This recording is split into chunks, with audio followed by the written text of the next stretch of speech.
My name is Kara-Leah from the Yoga Lunchbox, and I'm so privileged today to have with me Swami Muktidharma. He's the spiritual leader of Anahata retreat down just outside of Nelson in the South Island of New Zealand. And he came to my house about a year ago now, and it was a really amazing experience. I'm excited to be able to do this interview and to share his wisdom with the greater Yoga Lunchbox community. So welcome, Swami. Thank you very much. It's really nice to be again with you, Kara.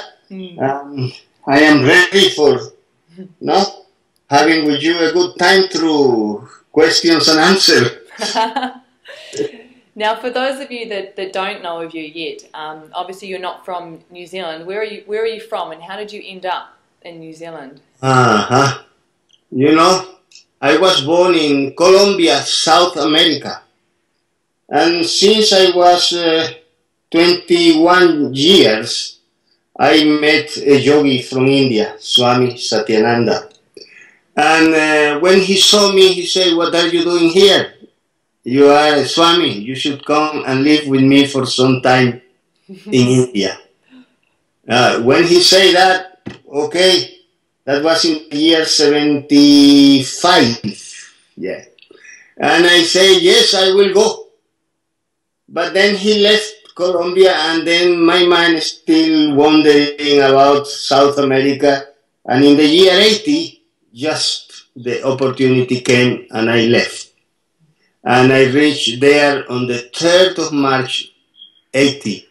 And he told me, "Oh, now you are here, you live with me, and you will be very deep in yoga, and you will learn everything, serve, serve, and serve." And this was his order to me. So I found all my way to be always busy for others there. And that was my yoga there for 16 years, from 80 to 96, working in this big international organization in all the departments, from publication, the press, the kitchen, so many things. Even I started cleaning toilets. That was my first job. So, yes, and then after 16 years, for some reason, I left the ashram, you know. My cycle was over there, and I started wandering through India, like sadhu, until I met Swami Karma Karuna. And then she invited me to come to the West. And in somehow she made it possible for me, and I came to New Zealand. And I found this beautiful place, and I had yoga retreat that we founded.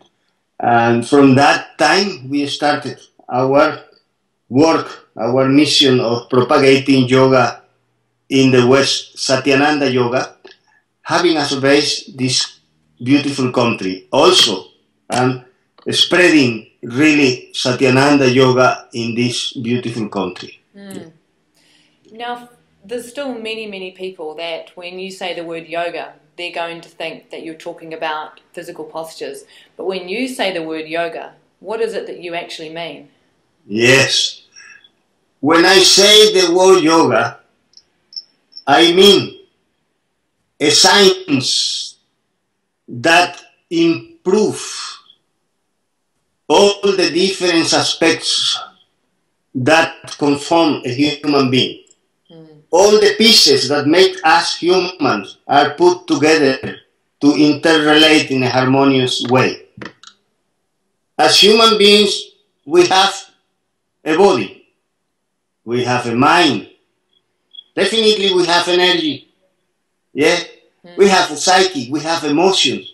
So the problem of human beings is that we are totally uncoordinated with all the different pieces that we are. And yoga, little by little, put you together as a good-looking human being. And that's what yoga does. Yoga is not about, doing only postures and contortions. Because if this were yoga, there are many people who work in the circus that can do the best contortions. Yoga is about harmonizing all the different aspects of who we are. Of course, we have a body. but this body contains energy within. So when you do asanas, for example, in the real sense of the word, then you activate the relationship in between your body, your energy, and your mind. Yeah. Your body is represented by the movements that you do. Your energy is represented by the breath, because in yoga the breath is more important. And when you breathe, doing one movement, breathe in, do another movement, breathe out. That means you are moving prana. Within the movement of the breath, there is a fuel that is called prana. Bioplasmic energy. Now, the mind represents the attention that you put, the awareness that you put. So, mind, body, and energy together in a harmonious way. Yeah? And that doesn't give to you only a physical posture, but a posture in front of life. A posture in front of life. I like that. Yeah. So for those that aren't familiar with Satyananda yoga, can you describe what you know? Yoga is yoga, right? But what makes Satyananda yoga different? What makes it Satyananda yoga? I say one thing. Swami Satyananda, with whom I lived in India for 16 years, he was a very, very, very grounded being. He was a yogi down to earth. And he saw that people get limited with things. When yoga came to the West, somebody came and the people were interested only in the physical aspect. In the year 50s that happened. Somebody came from India to Hollywood. And then these ladies, they all wanted to have beautiful bodies and all these type of things. So they started doing yoga for that. They went like this to the 60s, 70s. From the 80s, something started happening. A lot of stress developing due to the growth of this industrial society. And the people started looking a little deeper. Oh, we need to be relaxed. So they search yoga for relaxation, for diminishing the stress. But what is happening now in this new century is that the people is having a question about life. People has become deeper because life has taken us to an extreme in which we find ourselves or we suffer. Or we know who we are, or we will get lost within, outside ourselves. So, so just pause there for a moment. I think what you said there is very important. So you're saying that we need to find ourselves, or we will suffer. See, the person, when you are not complete, when you don't feel complete, something is lacking in you. Can you imagine a person with one leg walking? You don't walk better with two legs? So this is the matter. I am talking about this. So we start giving the attention to our own, for instance, physical aspect. But I was telling you that we are beings of many pieces. So we have been growing lopsided. How can you find harmony when you are forgetting to develop one aspect of you? So the people, due to the evolution of the society into the materialism, lost the view of themselves. Started only focusing in the external aspect of what we are, which is also a very important aspect. Don't misunderstand me. But this is not the only aspect. You understand? So, what happens, as we went on like this, it was from the 90s that the mental hospital started increasing. People went out of balance. the phenomenon of the drugs came, and all these type of things. You know, the phenomenon of the hippies came as a demonstration that something was going wrong with the society, and these people left that, but they didn't know what to get. They knew that what was going on with the society was not the right thing. Was making them to feel very limited, and therefore these people started with the chemical religion of Timothy Leary in that time. But then all these hippies, you know, they made a discovery in India. They found that there was something different there that was able to bring to them something. Instead of having a puff of marijuana, just to have pranayamas and asanas, to make them to feel very nice, more balanced. And you see, many of these people who were the hippies of the past are the yogis of today. They're having a transformation. And today people, you know, are interested in depth. Because we have been very shallow. You know, when there is darkness, then you want light. Darkness is very important. And this is why the people of today that has been inheriting a past of shallowness from a society that was only interested in accumulating, these people found the positive darkness. I could say positive darkness because in this moment, when they found shallowness, they were able to become aware they needed a little bit of light. And they came to the discovery of yoga, not only as doing asanas and pranayamas, but as a way of solving this mind that we carry with us. So you think the explosion of yoga in the West is because people are seeking that balance innately. They know that things aren't working, that they're not happy, that there must be something more, that we need to find this harmony. See, when you are complete, you don't go searching for anything. People is searching for that. That means we need to complete something. Even me, I am going searching more and more and more. I feel one thing, I feel that I am in a process of experiencing my completeness. This is inherent. This is, sorry, you can erase that. This is inherent in every human being, the right to feel joy or happiness or completeness. Every human being wants this. So, you see, some human beings try to find happiness in one way, another way, another way, another way, another way, another way. But it seems, according to my personal experience, that there is only one way.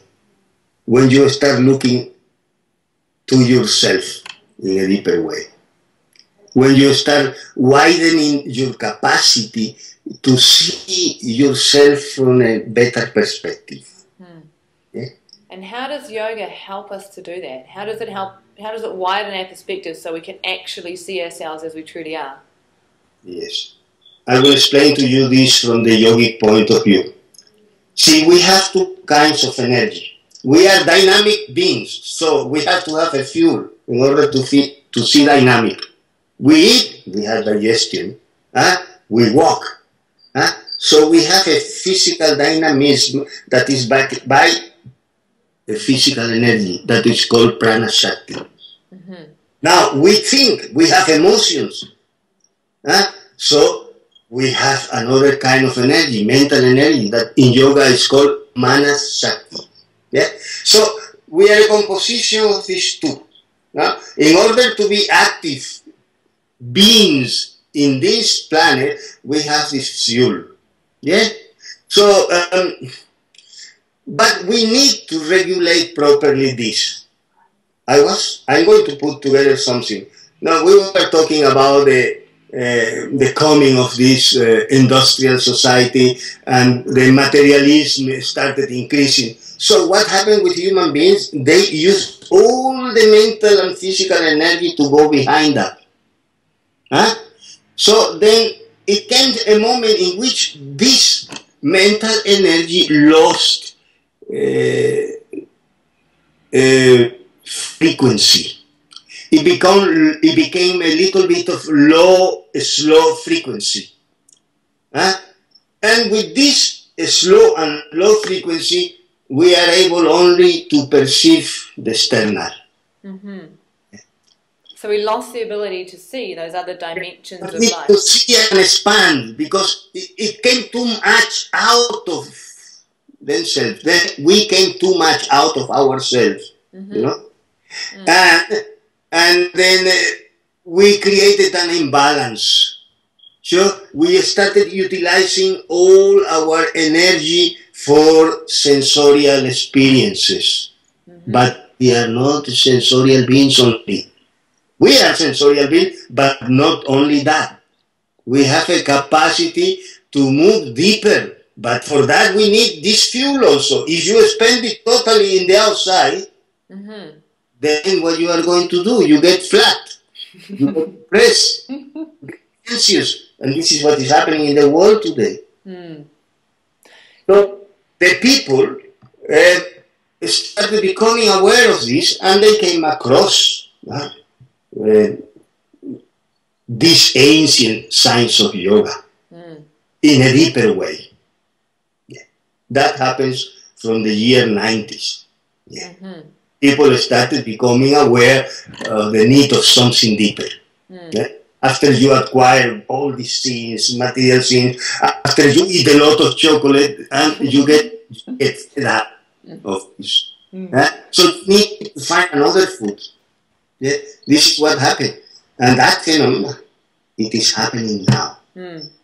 So Swami Satyananda talked about this. He said that yoga was the culture of tomorrow. Yes, Swami Satyananda came to give a little bit of light to the Western world and to the whole world, bringing the science of yoga adapted and adjusted to the modern people. He taught asanas and pranayama, but in a deeper way. Yeah? And he gave the possibilities of connecting our external being with something deeper through the science of yoga. He was the first one who started giving the most incredible, sophisticated techniques of yoga to work with the mind, adjusted and adapted to the Western people. Because these yogis existed in the past, but they were very tough. They were people who they could sit for 4 hours and remain very calm. But you see now, you go to our yoga studios, after half an hour somebody is twisting because I feel pain in my knee or I feel pain somewhere, So Swami Satyananda adjusted that tough yoga to this modern society. And then he make it possible to us to have access to this ancient system in an easier way, so that the Western mind could understand it, imbibe it, practice it, and get the benefits from that. That is the value of Swami Satyananda. So if yoga is becoming the culture of tomorrow, what does a culture look like that lives yoga? What would a society look like if... Certainly it's not going to look like so many people standing on the head. It's going to look like... see the picture of the world today. How it looks. A lot of conflicts. A lot of misunderstanding. A lot of mental trips for power. When the yoga culture will be a culture of mental balance, compassion, it will be a culture in which you will be able to interrelate in a better way with the nature, with other human beings. The poor capacity of interrelating, you can see it. We don't know even how to interrelate with Mother Nature. We are causing many problems, ecological problems. We don't know how to interrelate with each other, see these wars that are happening, and it's always behind power. Yeah? We need to, to bring back these values. And yoga, give to us the clarity of mind and the extension of awareness to rediscover them. I think in the West there's not this realization necessarily that yoga, you say it's a science of life, this understanding that yoga is a system that has observed the way that our psyche, our emotions, our mind all interact with our perception of reality and how all of this flows together. There's enormous depth there, isn't there? And yet how do you communicate that to someone who walks in the door and says, man, my hamstrings are really tight and I'd like to lose a little bit of weight? Yeah. Well, you cannot take yoga just for reducing weight, physical weight. I think yoga is more related about reducing the weight of the mind. We have so many impressions that come from an environment that we have created, that is entering even the mind of little ones, children. Yeah. If children goes and sit and see TV, violence. Children, they do that. Children are there drinking Coca-Cola and eating chips and getting fat. So, children are the future of this society. And this is what has been happening. We have created a society in which, we have to interrelate with that, and then we start eating the wrong food. Because we have a mental digestive system also. Yeah. So we eat life through our senses. And whatever is outside there, in somehow affects us. In somehow becomes part of our psychic. It becomes part of our personality. Yeah. Yeah. So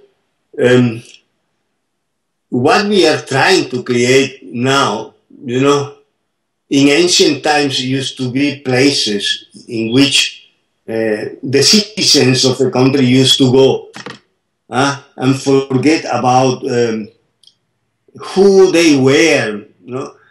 Simply just they used to be there like human beings, and they used to receive the support and the environment of a yogi lifestyle in those places. Those places used to be called ashrams, but the people have a very strange connotation about ashram. Ashram is not a religious place. Ashram means place of work. When you go to work with yourself, with your mind, with where you go to work in a different way. We are always working in a bank, in a hospital, and we are just there, just earning money. There is another way that we need to focus in order to work with ourselves. And that society in the past, they created those places, created all those places. Not only in India, but I have the knowledge, I have been doing research in other countries. Used to be places in which there was an elder, and then the families used to go there and spend time learning in deeper. Yeah. But we lost that. Yeah. So it sounds like what you're saying is the key to developing a society that's in balance is first we must do the work on ourselves. Exactly. This is what happens. We have gone a little bit too much, and now we need to correct this little bit. we have lost a little bit the sense of balance and moderation in life. We came out from the middle way and we have gone to extremes. We need to come to the middle way. Because it is in the middle where you find the balance, not at the edge. Yeah? So, and it is a return with awareness to recognize something that already is in us. It's not to become anything. It's just to recognize that we are. Yeah? If you go trying to become something, this is what our society is doing nowadays. Oh, you have to become a doctor and get a good post and become that and become that. And the more you become, the less you are. The more you become, the less you are. Yeah, the more you try to become, the less you are you. Beautiful. Yeah. I had a question and it's gone completely. Oh, okay. Yeah, that question's just gone right out of my mind. So something else that Swami Satyananda talked about, and I keep coming back to this. This morning with Satyananda yogi, Adaptation, and a few friends, we did a havan and we did a kirtan to welcome the day, and it was beautiful. We were right beside one of the main streets in Wellington, Oriental Parade. So as we sat there and we chanted and we threw things into the fire that we were releasing, people were running past and jogging past and biking past on their way to work. And I just had this sense of, imagine a city where this was happening in backyards and, you know, places of where people were just gathering and doing this as a part of their day. And Swami Satyananda talked about the importance of kirtan and how he said it was the practice for the 21st century. Why is it so powerful to sing mantra? You know, because that brings us to the recognition of what we are. We are music. We are made out of music. If you see yourself in a meditative state, with your eyes closed, you will see hundreds and hundreds of molecules dancing. Where there is movement, there is vibration. Where there is vibration, there is sound. So we are made out of sound. Yeah. Let's not say kirtan. If you sing a very positive melody, immediately your mind becomes a little better.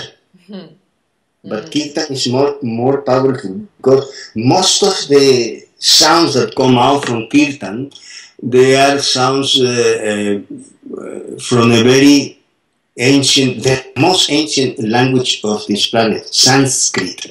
Yeah. And this language was not made by ordinary human beings. Yeah. And apparently, the people who made the language of Sanskrit, the intention was not for communicating with others like you speak Spanish or English. When you speak in Sanskrit, when you pronounce sounds in Sanskrit, you are activating energy in you. Say that again. You are activating your own prana, your own energy. You're activating your energy. Yeah. You know, it is important that we pronounce properly. It is not important the intellectual understanding of what does that mean. Because kirtan opens something in you, the capacity to become receptive to subtle experiences that we can produce in ourselves. And when you sing in Sanskrit, if you do it properly with the pronunciation, that means you have to put your tongue in specific places in your mouth. And the whole upper palate, it is a blueprint of the brain and the nervous system. There are little energy centers that when you put your tongue there, it creates an effect of relaxation in your brain. It relaxes your energy. And it gives to your body also a sense of well-being. And this is enough to not to consider kirtan, especially when you experience it. You never have understood what you say after you sing there. But you feel better, you feel something nice. It is because of that.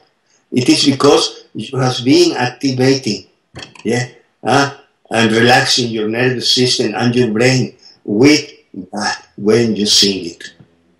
Also, the mantras in yoga are called, I call them ultrasound.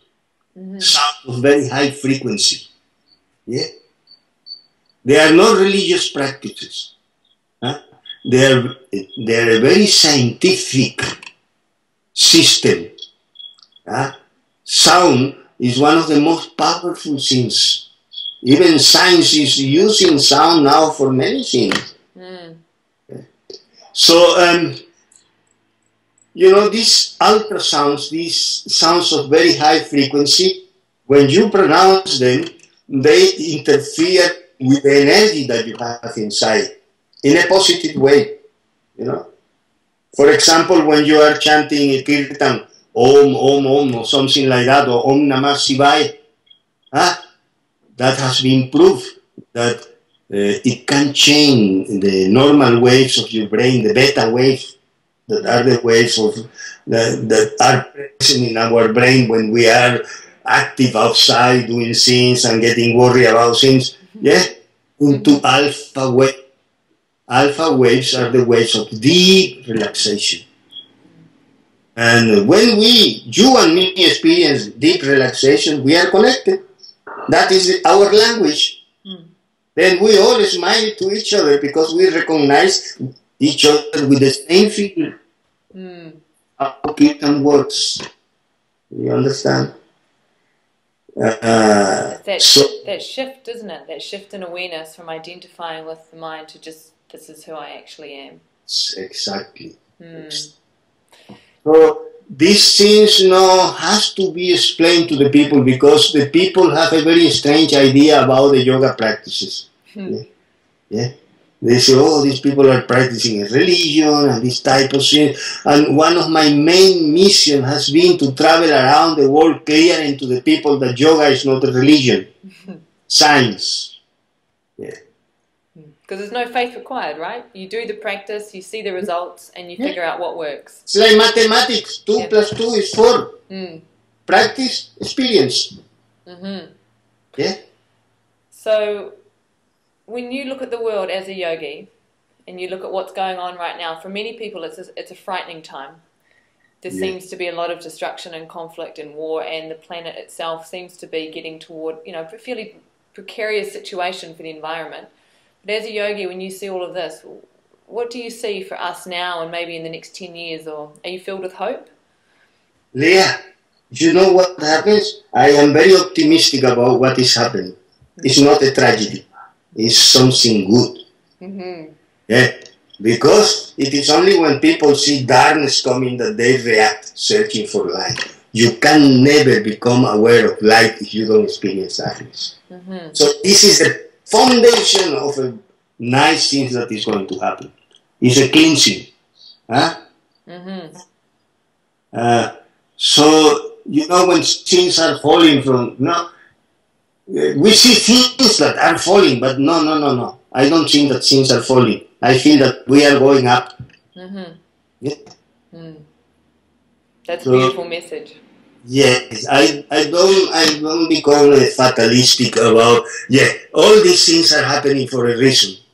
But this is the thing, this is the very foundation that is going to make us to search for something more concrete. If this is not there, everybody will take it for granted. So if someone is seeking change in their life or they want to come into balance, what would you suggest that they do?